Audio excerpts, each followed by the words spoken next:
This webcast continues talking about how to solve problems that involve both the kinematic equations and Newton's first law.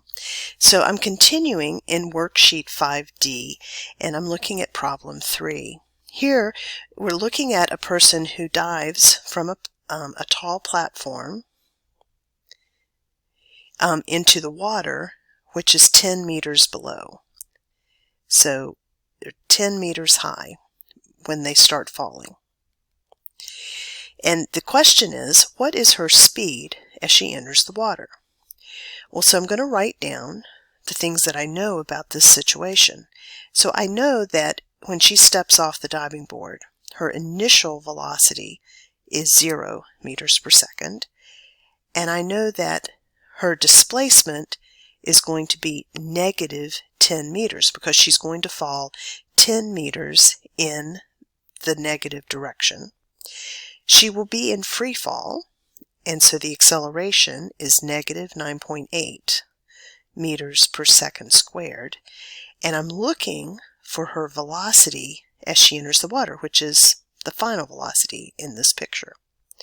Okay, so I know quite a bit about her motion, and in fact I know 3 things. I'm looking for a 4th, and so I can look for the kinematic equation that will help me find the final velocity.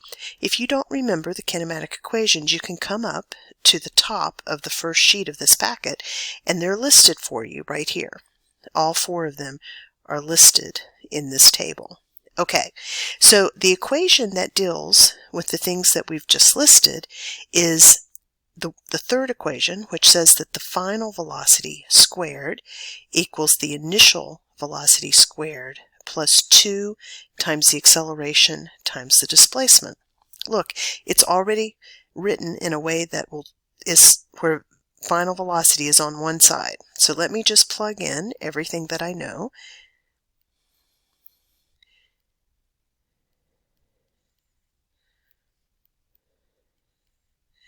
Okay, so when I do this math, it tells me that the final velocity squared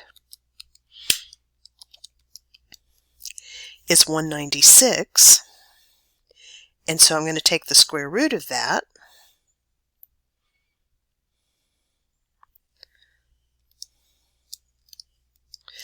and I get negative 14. Why did I say negative?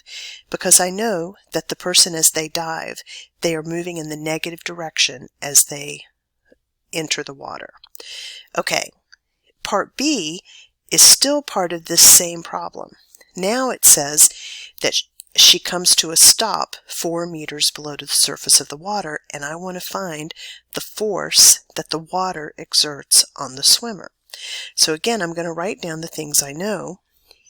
Now in this situation, she's moving into the water, so her initial velocity is that speed that I just found, negative 14 meters per second. Her final velocity is going to be 0 because she stops, right? And she moves, she has a displacement of negative 4 meters. She moves 4 meters further down into the water. Let's see. And I don't know the acceleration here, but I probably need to find it because I'm looking for a force. I'm looking for actually the drag force on the swimmer, because that would be the type of force that the water exerts on the swimmer, and that's what it's asking me. Okay, so this is a situation where we're talking about a connection between kinematic equations, things that deal with motion, and Newton's second law that deals with force. So let me find the acceleration. Here I can use the first equation, that the final velocity equals the initial velocity plus the acceleration. Oh, no, that won't work. I don't know time. I know displacement. Well, look at that. So I was almost writing the wrong equation. I'm going to have to use the same one that we used above. Final velocity squared equals initial velocity squared plus 2 times the acceleration times the displacement. This time I'm trying to find acceleration. So I'm going to move everything around to get acceleration by itself. It's going to be VF squared minus VI squared, and all of that divided by 2 times the displacement. So let's see, that's 0 squared minus a negative 14 squared over 2 times a negative 4. And so I'm going to get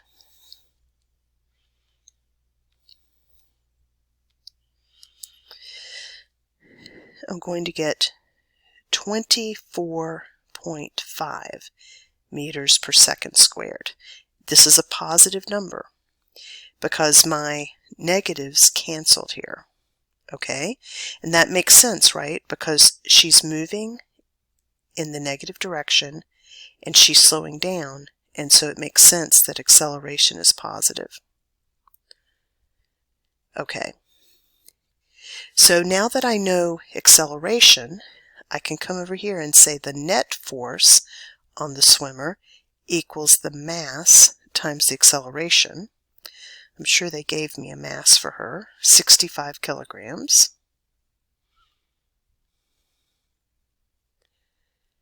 And the acceleration we just found is 24.5.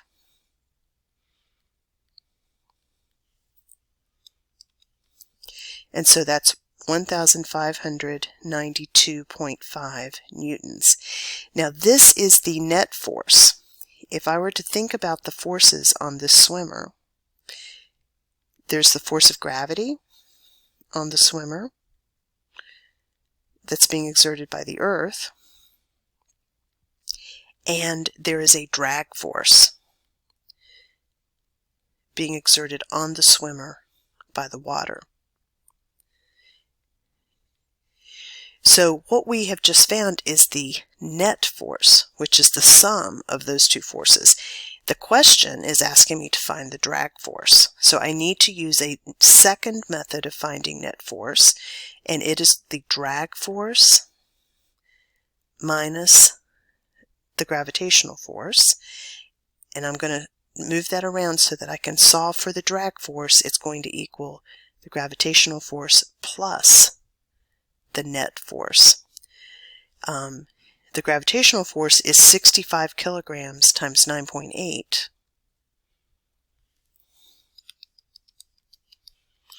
which is 637 newtons. Okay, so the drag force will be that 637 plus the net force that we just found.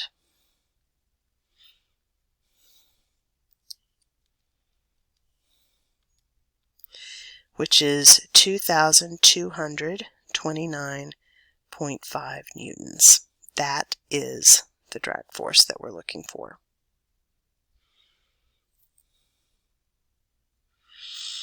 Okay, let's go look at another one. So I'm going to go to number 5. A roller coaster can accelerate its riders from rest to 204 kilometers per hour in 3.9 seconds.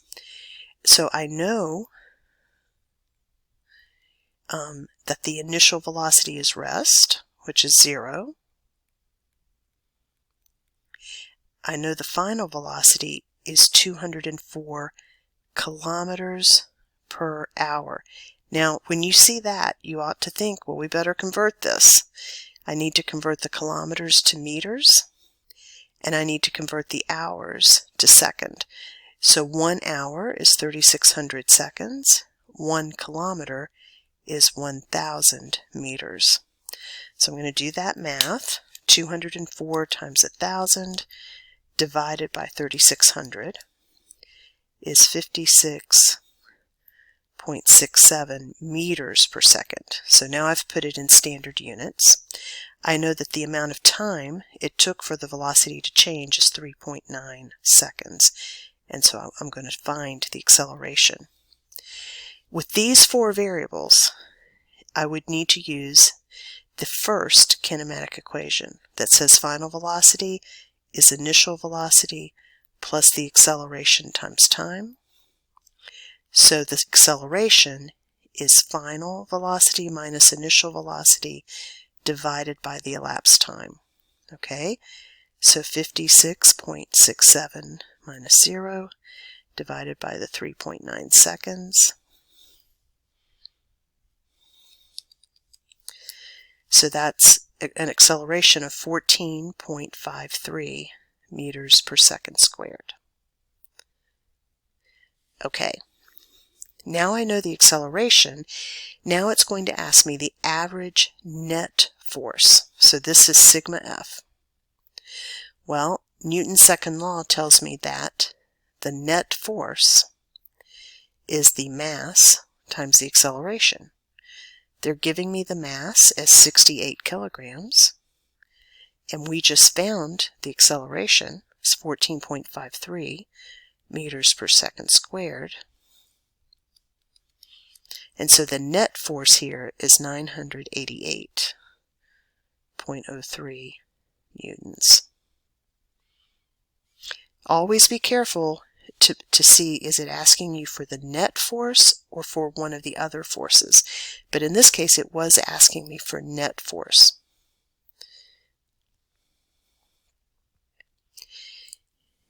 Okay, let's look at number 6. This is a firefighter who's going down a vertical pole. You know, they're sliding down. And she begins at rest. So I know her initial velocity is 0. And she slides a distance of 7.12 meters down. So her displacement is negative 7.12 meters. Negative because she's going down, negative direction. The elapsed time is 2.44 seconds. Okay, they're telling me that gravity and friction are the most significant forces. That's because they're the forces in the direction of motion. So, you know, there's the force of gravity on the firefighter by the earth, and then there's going to be friction that opposes her from sliding down. So friction on the firefighter by the pole.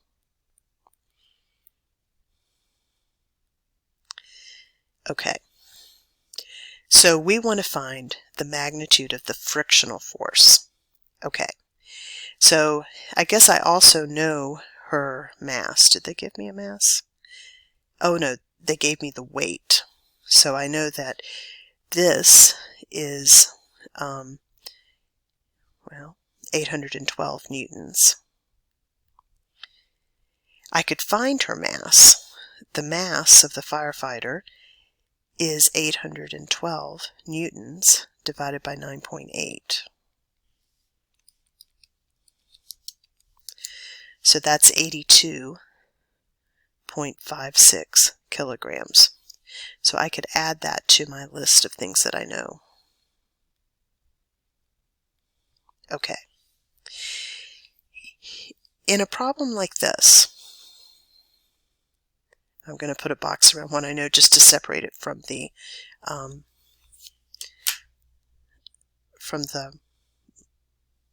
force diagram. In a problem like this, the first thing we need to find is the acceleration. And here, the best information that I have to do that is the information about her motion. I don't know enough information to find it using Newton's second law, right? I know her mass, but I do not know the net force.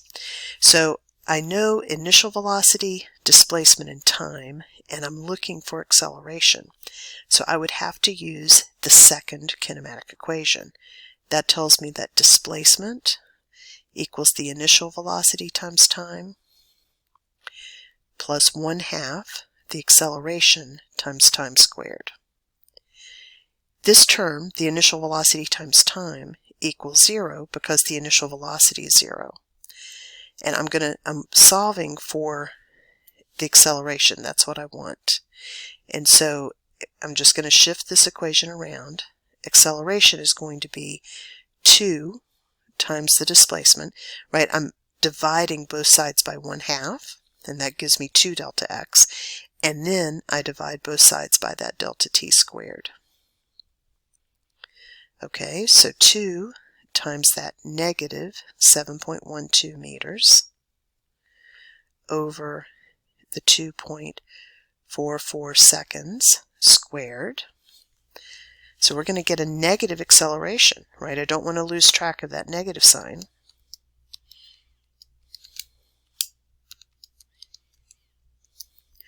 And that gives me negative 2.39 meters per second squared. That makes sense, I think, right? Because her velocity is going down. She's moving in a negative direction. And she is speeding up, right? Because she's starting from a rest and getting faster. So acceleration should be in the same direction. And so that makes sense that we got a negative acceleration. Okay.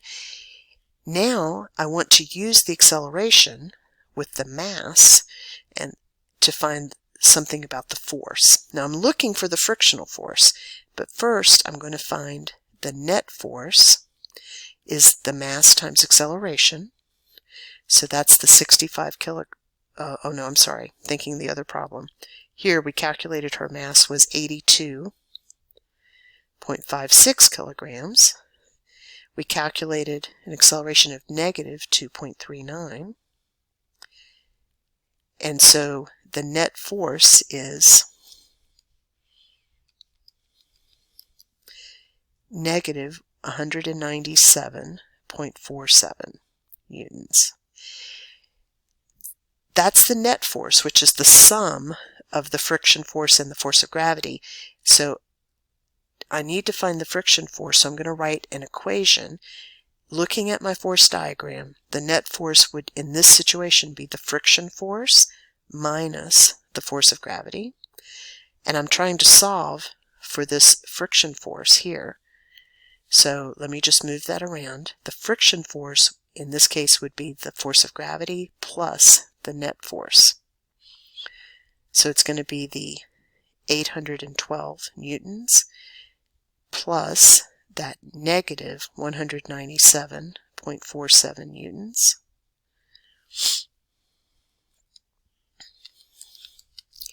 And so I get 614.53 newtons as the friction force.